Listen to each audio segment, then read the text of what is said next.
Virgos, welcome to your weekly Sidereal Astrology forecast. This is for May 9th through the 15th of 2016.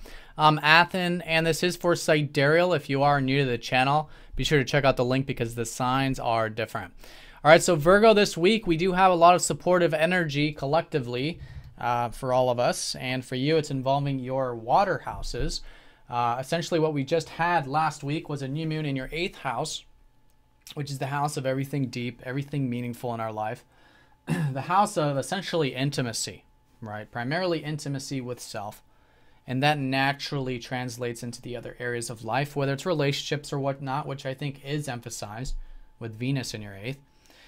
But that's been the new transformations. And there is going to be this still reflective energy because your ruler is retrograde. So you are reflecting on a lot of this. You know, what is really meaningful?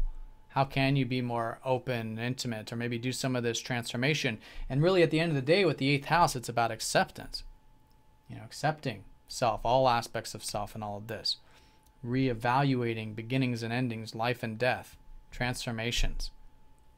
And that's a good area for you to be continuing to reflect on, but I think it's very supportive. In fact, it's very deep in I think a very good way, or can be.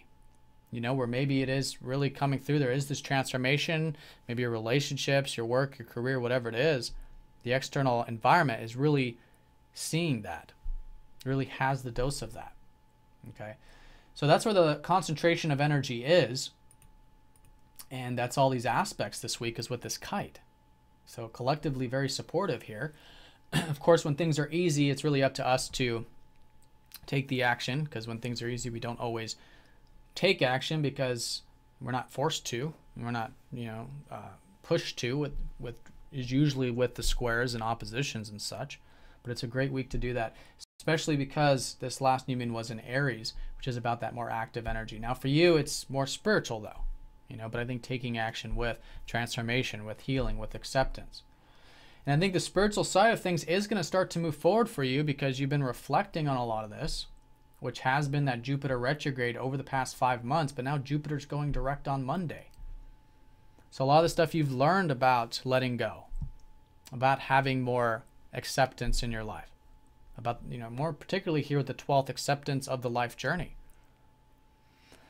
And it does take time for Jupiter to gain momentum, but he's starting to move forward now. So I think you'll start to see more external opportunities to really connect to your spiritual side, to expand your spiritual horizons, as it were, to learn more about letting go, having more peace, more of an easygoing energy in your life, these kinds of matters. And this is really the big emphasis for the next 2 years with the North Node shifting into that 12th house of yours this year.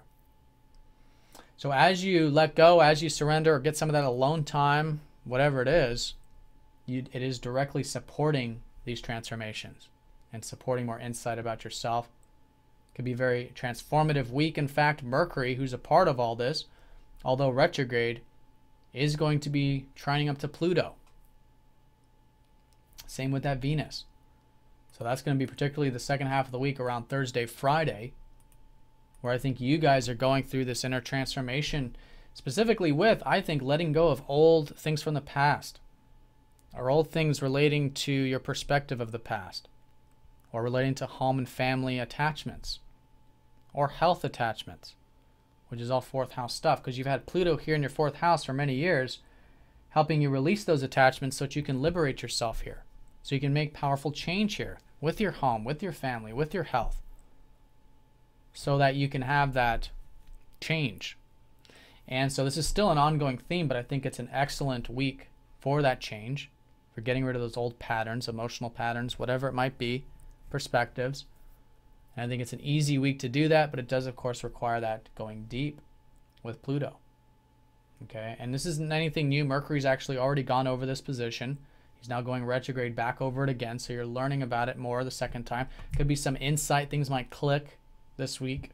This is sometimes the case with a retrograde planet trining up to Pluto, but it's all coming from the deeper side of things. So as you go deeper with self, you might be uncovering things you didn't uncover before, because maybe in the past when we didn't have this easy support, it was much harder to do so, right?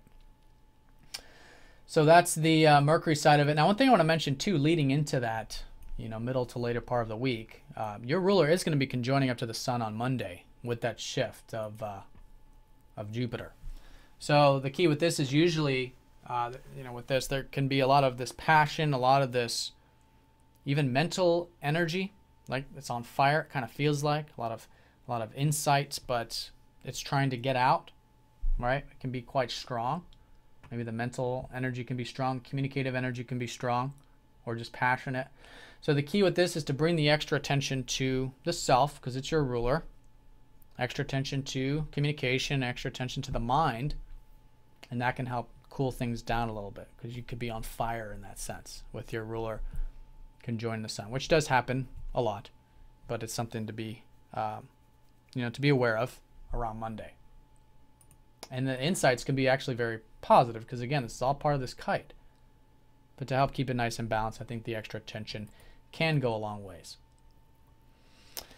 Then, like I was saying, as we go through the rest of the week, we have more of this trine energy, more of this change, what I think is naturally happening with your emotional body, with your home, family, or health if it's external. And that change is directly supporting the positive shift with more surrender in your life, more of an easygoingness in your life. And one thing I want to say about all this too is, Neptune, who is part of this kite, this sextile, is that all of this easygoingness and faith and trust and presence, I think it's very important here in the daily sphere of things. Whether it's at work or with your routines or your regimens, things you do on a daily level. That's been Neptune here in the 6th. So you definitely have that opportunity. I think more easily it will be to get the alone time, but you have this opportunity to really bring in this more tranquil, accepting approach into the daily sphere, which is that Neptune. That's directly supporting, again, these deeper transformations, this re-examination of what really matters in life. Some of you, too, are rehashing, rethinking how you can release yourself from bonds, from bondages. That could be debts, could be certain situations, bringing more balance to healthy codependency in your life as well, or shared resources, which is also 8th house. And that's what this week's about. It's cultivating, continuing to move forward with those new beginnings from last week there, right?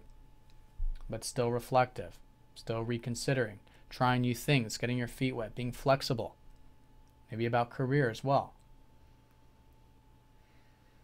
So that's the conjunction there. And then as we go into the weekend, the sun is going to be shifting into your 9th. So as we go into next week, that's where the transformations are one by one with these planets coming out of the 8th, going into the 9th, which is that more expansive view. So I think it's a great weekend for philosophy, for nature, going for a walk, right? Anything that expands your horizons can be a great source of that prana and energy. And that's going to be the area of new beginnings next month. And in fact, you can feel a lot of that probably quite healing going into the weekend as well. All right, so Virgo, I hope you guys have a fantastic week. Thanks for watching, and I'll see you all next time.